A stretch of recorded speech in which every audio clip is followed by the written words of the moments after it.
Fróða, hjärtligt att lucka för matchen. Tack för det. Ja. Jag spurte på Otmar Johansson, kom på en hänga dig och några knack och fåglar för det. Vad säger du?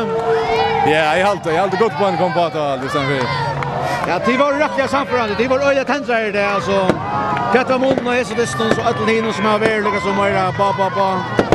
Det är det vi behöver få länge främst ganska till men tack att det är seriöst och alla det gånger så showen men det måste det sluta pressa och det skulle vinna det så det var vart det är därför det.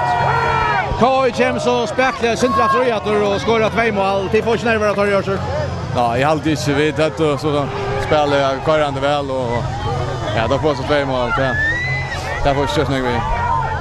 Ja, hur ska det firas ett av de halka år och så där som fotbollsspelare.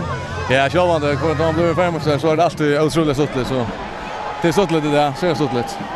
Men det var inte större än han ska ju inte spela och men tid kanske satsa mer på hugga det går nu än det kan. Nej, vi får vinna det så det är inte möts. Har ju sliv för sista spalter och därför är det som gör. Ja, men tack för att lucka och för det. Tack för det, tack.